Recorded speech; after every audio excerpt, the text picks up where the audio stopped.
దరిద్రం ఇంకోటి లేదు కదా. లైట్ బ్యాగ్ ఎంత బరువు ఉంటుంది తెలుసా? ఈజీగా 10-15 కేజీలు ఉంటుంది. కుక్కలు కనిపిస్తున్నాయి. ఏం జరిగింది? ఏం జరుగుతోంది? ఏం జరగబోతోంది?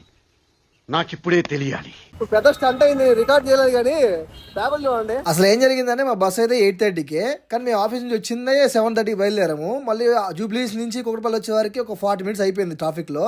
తీరా బస్ వాడికి ఫోన్ చేసి ఫాస్ట్ రెడీ చేసి మొత్తం బట్టలను చదివేసుకొని ఫాస్ట్ లొకేషన్కి వెళ్ళినాక వాడేం చెప్పాడు, నేను స్టాప్ నుంచి వెళ్ళిపోయాము, డైరెక్ట్గా అమీర్పేట రమ్మని చెప్పాడు. ఆడికి వెళ్ళినాక డైరెక్ట్గా ఎలిగిన రమ్మని చెప్పాడు. ఆడికి వెళ్ళాక ఏమని చూడండి. దుంపలు తెలుస్తాను నేను. ఇది అసలు నిజం చెప్తాను కదా, ఇంత దరిద్రం ఇంకోటి లేదు కదా. చెప్తాను కదా, ఆ పికప్ అసలు బొచ్చు కూడా ఆగల, ఎంత ఆగమని ఆగల. ఇక్కడ చూస్తే బస్సు ఏమో వెయిట్ చేసి సుమారు 1.5 hours వెయిట్ చేయించాడు. ఇక్కడ మళ్ళీ వనస్థలిపురం రమ్మంటున్నాడు. లైట్ బ్యాగ్ ఎంత బరువు ఉంటుంది తెలుసా? ఈజీగా 10-15 కేజీలు ఉంటుంది.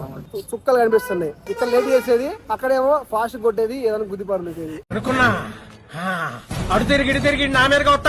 ఇంత ఫ్రస్ట్రేషన్ లో బస్ మిస్ అయిందా లేదా అనేది కింద ఫుల్ వీడియో ఉంది, ట్యాప్ చేసి చూసేయండి. ఓకేనా guys, thank you for watching.